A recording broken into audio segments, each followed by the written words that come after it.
Feel the salt spray sting your face. The Atlantic wind carries voices older than memory. Emerald hills roll toward sheer cliffs where waves detonate against stone with primordial force. This is rural Ireland. This is County Kerry, spanning 4,701 square kilometers in Ireland's southwest. County Kerry is a landscape shaped by collision, tectonic, climatic, and human. Here the mountains of MacGillycuddy's Reeks rise sharply from Atlantic inlets. Here Skellig Michael, a jagged monastic outpost, stands defiant against 1,300 years of storm and spray. And here stone ring forts still crown green hills, silent witnesses to Gaelic chieftains who ruled long before borders were drawn. Kerry forms one of the most dramatic stretches of the wild Atlantic Way, a 2,500-kilometer coastal route that arcs from Donegal in the north to Cork in the south, one of the longest defined coastal touring routes in the world. But this is more than scenery. It is a living archive. Before English rule reshaped Ireland, Kerry was part of powerful Gaelic territories, including the Kingdom of Desmond. Clan names like O'Sullivan, O'Connor, O'Donoghue, and Moriarty echo through parish records and graveyards carved in limestone. The Irish language still lingers here in Gaeltacht regions along the Dingle Peninsula, where road signs speak first in Gaelic. Then came the 19th century, the Great Famine of 1845 to 1852. Devastated Kerry. Blight destroyed potato crops. Evictions emptied valleys. From small harbors like Valentia and from larger ports beyond the county, families boarded coffin ships bound for America, Canada, and Australia. Between 1845 and 1855, over 2 million people left Ireland. Entire Kerry townlands were thinned to shadows, and yet the land endured. Today, County Kerry has become one of Europe's most powerful destinations for ancestry travel. Genealogical tourism is surging globally, fueled by DNA testing and digital archives. Visitors arrive clutching parish records, faded letters, and family Bibles, searching for townlands barely visible on modern maps. In small villages, gravestones lean into the wind. Names reappear. Connections spark. You stand in a cemetery overlooking the Atlantic, the same ocean your ancestors crossed, the same wind they felt before departure. The cliffs unchanged, the fields still partitioned by dry stone walls built without mortar centuries ago. Rural Kerry is not polished. It is elemental. Peat smoke drifts from cottage chimneys. Sheep dot the slopes like moving punctuation. Atlantic light shifts by the minute. Silver, slate, sudden gold. This is a landscape that resists haste. It asks you to slow down, to listen, to remember. For many, the journey here is not just tourism, it is reclamation. A family name once altered at Ellis Island finds its original spelling in a parish ledger in Killarney. A DNA match leads to a farmhouse outside Cahersiveen. Stories once fragmented by migration begin to align with physical place. County Kerry does not simply offer beauty, it offers continuity. In the rhythm of waves against rock, in the endurance of stone forts older than many nations, in the resilience of a culture that survived famine, exile, and transformation. Stand here long enough and you feel it. The weight of inheritance carried not only in bloodlines, but in landscape. This is not just the edge of Ireland, it is the edge of memory, and the Atlantic is still whispering. Family heritage travel is no longer a niche pursuit. It is one of the fastest growing sectors in global tourism. By 2025, ancestry tourism is estimated to be worth over $7.5 billion worldwide, a surge of roughly 25% since 2020.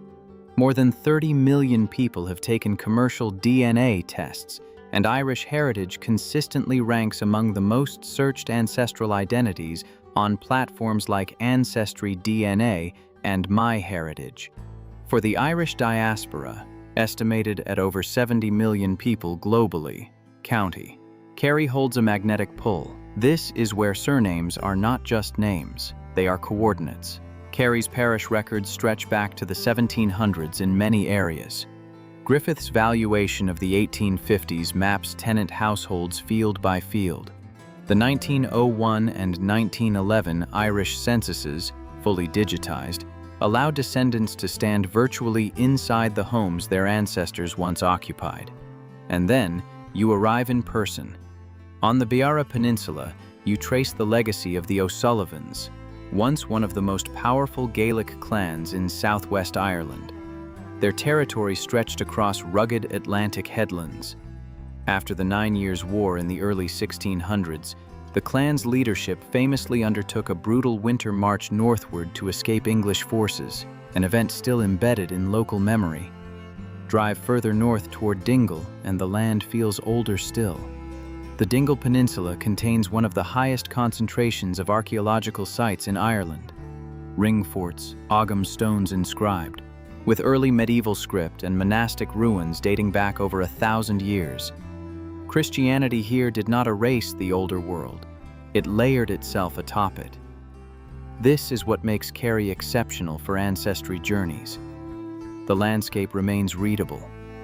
Townlands, some no larger than a few dozen acres, still carry the same names recorded in 19th century land documents.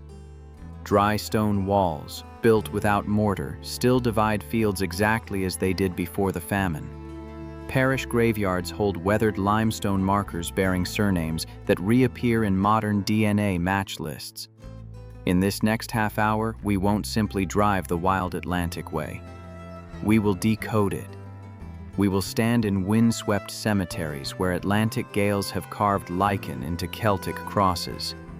We will open parish registries with local historians who know the subtle shifts in surname spelling that occurred when Irish names were anglicized under British administration.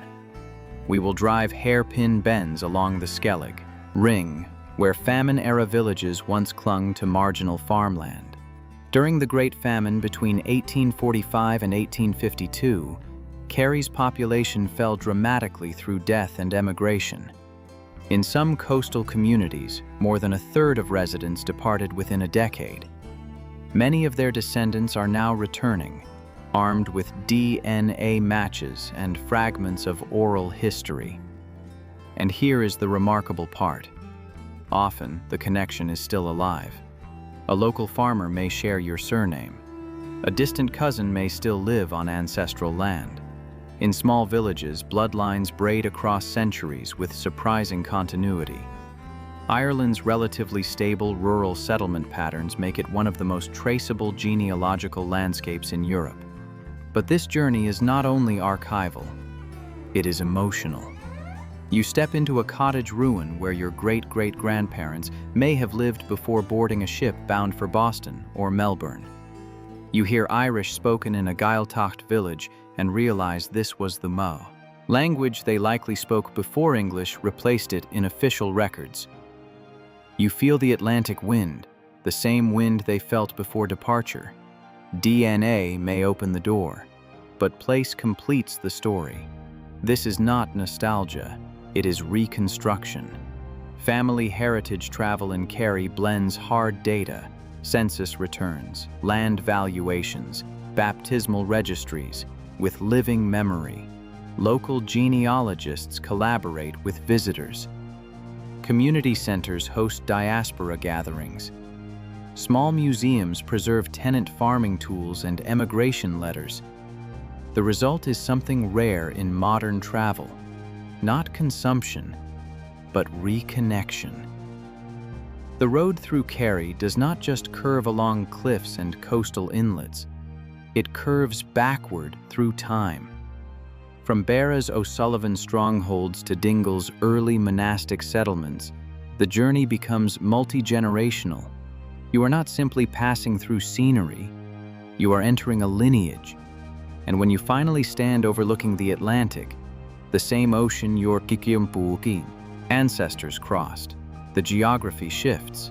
The distance between past and present collapses. This is more than a trip. It is a homecoming measured not in miles, but in memory. The road calls. Let's trace the roots. Our Ancestry Odyssey begins in one of Ireland's most storied landscapes, Killarney National Park. Established in 1932 as Ireland's first national park, it spans 10,288 hectares of lakes, native oak woodlands, blanket bog, and mountain massif. In 1981, UNESCO designated it a biosphere reserve, recognizing not only its ecological richness, but its long continuity of human presence. Here, nature and lineage overlap. 30 interconnected lakes reflect the skyline of the MacGillycuddy's Reeks, Ireland's highest mountain range. Its tallest peak, Carrauntoohil, rises to 1,038 meters, a glacially carved spine that has shaped settlement patterns for thousands of years. But beneath the scenic grandeur lies something quieter. Records. Killarney sits at the heart of one of Ireland's most document-rich counties for genealogical tracing. Parish registers in the Kerry diocese begin in the late 1700s in some areas, with widespread baptism and marriage records from the early 1800s onward. These registers, preserved in archives and increasingly digitized, contain surnames that dominate Irish diaspora databases today: O'Sullivan, O'Connor, Murphy, Shea, Moriarty. Then there is Muckross Abbey, founded in 1448 by the Observantine Franciscans. Its cloistered courtyard still shelters an ancient yew tree at its center. The abbey endured multiple suppressions during the Tudor Reconquest and Cromwellian campaigns, yet monastic life persisted intermittently into the 17th century. In places like this, monks once copied manuscripts, recorded local baptisms, and preserved fragments of Gaelic culture during periods of political upheaval. For descendants of famine emigrants, Killarney often serves as both symbolic and practical gateway. Between 1845 and 1852, the Great Famine devastated County Kerry. Population decline in some parishes exceeded 30% within a decade due to starvation, disease, and emigration. Ships departing from southern ports carried entire extended families overseas. Many American, Canadian, and Australian Irish lineages trace directly to West Kerry parishes. Today, ancestry reconstruction begins with science. More than 30 million people worldwide have taken consumer DNA tests. Companies such as Ancestry DNA and 23andMe report that Irish ethnicity estimates frequently exceed 50% Celtic genetic markers among diaspora users in North America. DNA alone, however, provides regional probability, not precise townlands. The breakthrough comes when genetic results are cross-referenced with archival evidence. Ireland offers a unique advantage. irishgenealogy.ie, a free state-run database providing access to over 50 million digitized civil records, including births from 1864, marriages, and deaths. Combined with church registers, Griffith's valuation, 1847 to 1864, and the fully searchable 1901 and 1911 censuses, researchers can triangulate individuals down to specific townlands. Names like Glen Bay and Waterville are not just scenic stops on the Ring of Kerry. They are searchable coordinates in land valuation maps and parish registries. And here is what makes Kerry especially powerful for genealogical return. Its rural settlement patterns have remained remarkably stable. Townlands, the smallest traditional land divisions in Ireland, often retain the same boundaries and names they held centuries ago.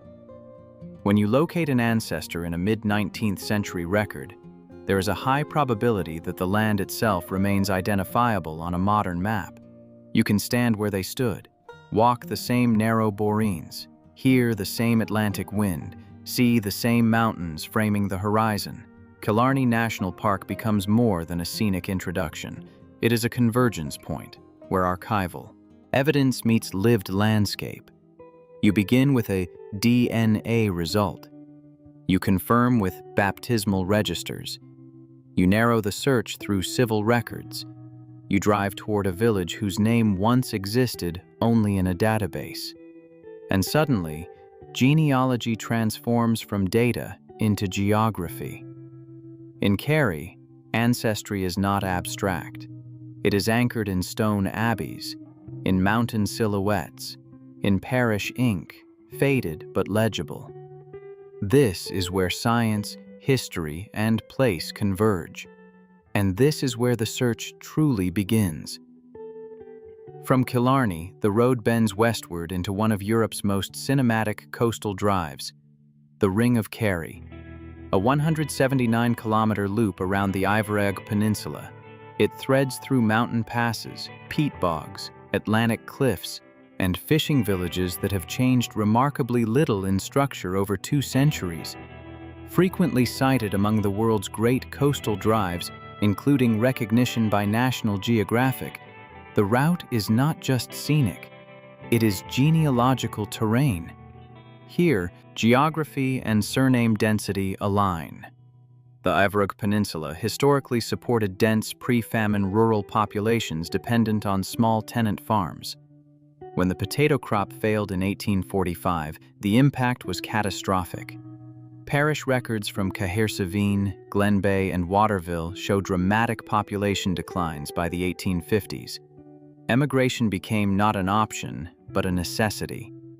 And so, as you round the hairpin curves overlooking Dingle Bay, you are tracing the outward path of thousands who once left by foot, cart, and ship.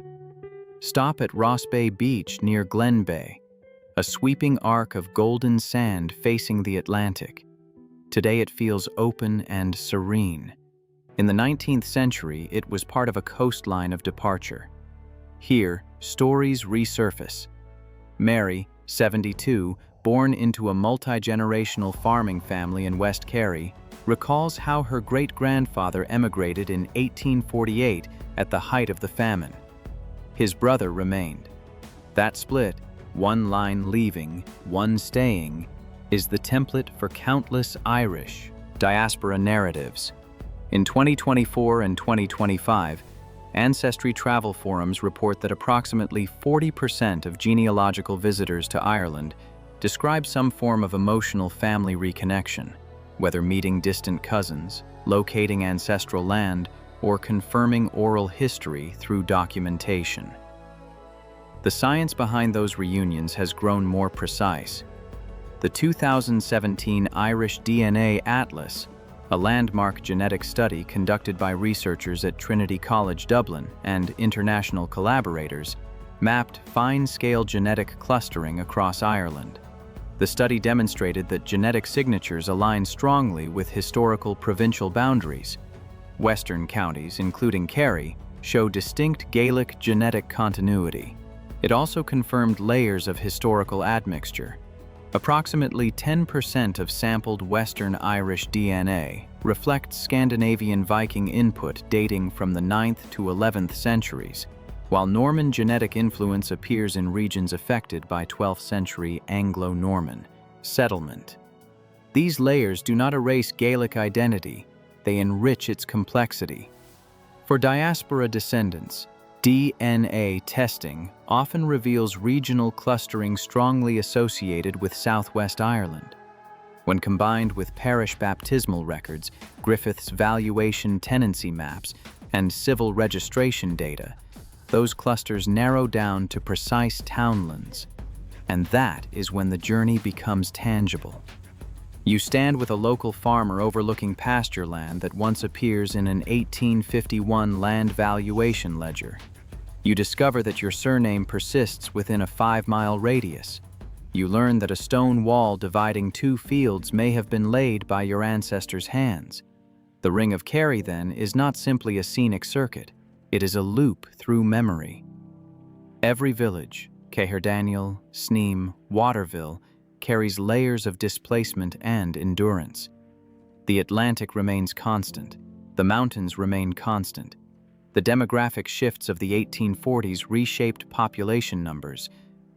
but not the sea land itself. And when Diaspora visitors walk Ross Bay Beach alongside distant cousins they have only recently identified through DNA matches, the experience transcends tourism. Genetic data becomes lived connection. The wind off Dingle Bay feels less anonymous. The sand beneath your feet feels less distant. The coastline becomes personal. The Ring of Kerry reveals something profound about ancestry travel in 2025.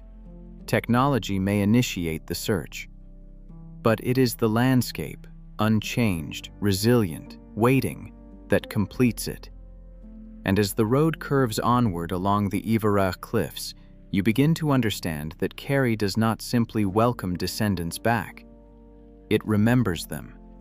Leave the well-traveled loop of the Ring of Kerry and turn south toward one of Ireland's most elemental landscapes, the Beara Peninsula. 96 kilometers of raw Atlantic coastline stretch from Kenmare to Castletown Beara, a quieter arm of the wild Atlantic Way where the road narrows, traffic thins, and the mountains press closer to the sea. Beara feels older. Bronze Age stone circles like Ura Stone Circle, aligned against the Caha Mountains, date back nearly 3,000 years. Ring forts, early medieval farmsteads enclosed by circular earth or stone banks, still crown low ridges. At Dunboy Castle, the remains of a 16th century stronghold stand as a reminder of Gaelic resistance against Tudor expansion. This is O'Sullivan country. The O'Sullivans of Beara were one of the most powerful Gaelic clans in southwest Ireland. Medieval annals trace their lineage back to the Uigeanacht dynasties of Munster, with political influence documented as early as the 13th century. After the fall of Dunboy Castle in 1602 during the 9 Years' War, their lands were confiscated, and many clan members dispersed, some to continental Europe, others eventually into diaspora streams that would expand dramatically during the famine. Modern Y-DNA surname projects have shown strong clustering among O'Sullivan males, supporting deep Gaelic continuity in this region.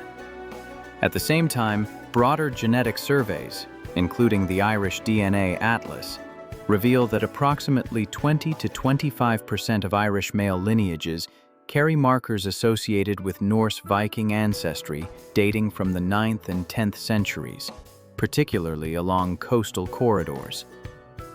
Kerry's Atlantic edge was not isolated. It was connected by sea. Beara embodies that layered inheritance. In Alahai's, brightly painted houses cling to hills above the Atlantic. The Alahai's copper mine began large-scale extraction in 1812. At its 19th century peak, hundreds of workers, including famine survivors, labored in harsh conditions, extracting copper that fed industrial demand across Britain. Many miners later emigrated to Michigan's Upper Peninsula, creating a transatlantic mining diaspora with roots still traceable through parish and shipping records. Stand above the abandoned mine shafts today, and the Atlantic wind carries echoes of both industry and exile. Then there are the personal revelations. Liam, a fisherman from the Beara coast, recounts how a commercial DNA test revealed Norman genetic markers, the legacy of 12th century Anglo-Norman arrivals who followed the 1066 conquest of England and later entered Ireland in 1169. Surnames of Norman origin, Fitzgerald, Burke, de Lacy, became deeply embedded in Irish society, often Gaelicized over generations. Through parish baptismal records in villages like Iries and Adrigole, combined with Griffith's valuation and estate papers, Liam traced his lineage to a church register listing ancestors who bore a Norman-derived surname before its Irish transformation. The thrill was not in discovering Knights at Hastings, a romantic oversimplification often attached to Norman ancestry, but in identifying the precise parish where his line anchored itself in Beara soil. This is the crucial distinction in modern ancestry travel. DNA provides probability and deep time migration patterns. Archival records provide documented individuals. Landscape provides emotional resolution. In villages like Adragole, family crests hang on pub walls, sometimes commercialized, sometimes rooted in legitimate heraldic tradition. But beyond the symbols lies something more meaningful: continuity of place. Beara's population never recovered fully after the Great Famine. Many townlands remain sparsely settled. That demographic thinning paradoxically makes genealogical tracing more precise. Fewer families remained. Surnames concentrate geographically. Oral histories endure. As you drive the narrow coastal road between Kenmare and Castletownbere, the Atlantic hammers rock faces shaped by 400 million years of geological uplift. Sheep graze beneath prehistoric stone alignments. Fishing boats rise and fall in sheltered harbors that Vikings once navigated. The Beara Peninsula is not loud about its history. It is encoded in clan lineages that survived conquest, in Viking genetic signatures carried quietly in coastal families, in Norman surnames softened into Gaelic form, in copper miners whose descendants now return from America with DNA printouts in hand. This is where ancestry becomes stratigraphy. Layer upon layer, Bronze Age ritual, medieval clan warfare, Viking trade, Norman settlement, famine departure, industrial migration, all compressed into a narrow strip of Atlantic land. On Beara, you do not just visit your past, you excavate it. And the deeper you look, the more interconnected it becomes. The modern ancestry journey in Kerry unfolds along one defining spine: the Wild Atlantic Way. Launched in 2014, it stretches roughly 2,500 kilometers, about 1,550 miles, from Donegal to Cork, making it Europe's longest defined coastal touring route. But in Kerry, this is not simply a scenic drive. It is a migration corridor in reverse. Turn west toward the Dingle Peninsula and follow the Slee Head Drive, a narrow loop where the Atlantic feels close enough to touch. Offshore lie the Blasket Islands, once home to a tight-knit Irish-speaking community of fishermen and storytellers. In 1953, the Irish government evacuated the last residents of Great Blasket Island due to isolation and declining population. Harsh winters, limited medical access, and emigration had reduced the community to just a few dozen people. Families dispersed to mainland Ireland, Britain, and the United States. Today, many of their descendants return. At Dunquin Pier, the steep zigzag path descending toward ferries bound for the islands, visitors gather with DNA matches in hand. What once required fragile oral memory can now be cross-referenced through genetic databases and digitized parish records. The literary connection deepens the moment. The Blaskets inspired some of the most important works in modern Irish literature, including autobiographical accounts like The Islandman by Tomás Ó Criam Thane. While John Millington sings The Aran Islands focused further north, his writings helped ignite global interest in Ireland's Western Island cultures, communities shaped by sea, language, and resilience. For locals like Siobhan in Dingle, DNA testing has reshaped identity in unexpected ways. Through Ancestry databases, she connected with cousins in Boston whose grandparents left the Blaskets before evacuation. They met on the Slee Head Loop last summer, walking the same Atlantic headlands their ancestors once farmed and fished. The emotional weight of such reunions reflects a broader pattern. Recent surveys from major genealogy platforms indicate that a significant majority of Irish-American users pursue DNA testing specifically to identify regional Irish origins. With over 30 million people globally claiming Irish ancestry and roughly 31 million Americans self-identifying as Irish or Irish-American, the scale of potential reconnection is enormous, but Kerry's power lies in specificity. You are not reconnecting with Ireland. You are reconnecting with a peninsula, a pier, a parish. Continue south to Valentia Island, linked to the mainland by bridge since 1970, but historically a threshold between continents. In 1866, Valentia became one terminus of the first successful transatlantic telegraph cable between Europe and North America. The cable station at Knightstown transformed global communication, shrinking message time between Ireland and Newfoundland from weeks to minutes. It is a fitting symbol. Kerry has long been connected outward. The island also supported slate quarries that employed generations of local families through the 19th and early 20th centuries. Emigration routes from Valentia parishes can be traced in passenger manifests to New York and Quebec. DNA clusters in southwest Ireland frequently show strong Gaelic continuity, genetic patterns aligned with ancient Celtic populations. Occasionally, results reveal additional threads, Norse maritime ancestry, Norman settlement markers, or even deeper Atlantic fringe lineages sometimes associated in popular culture with Pictish or early insular Celtic roots.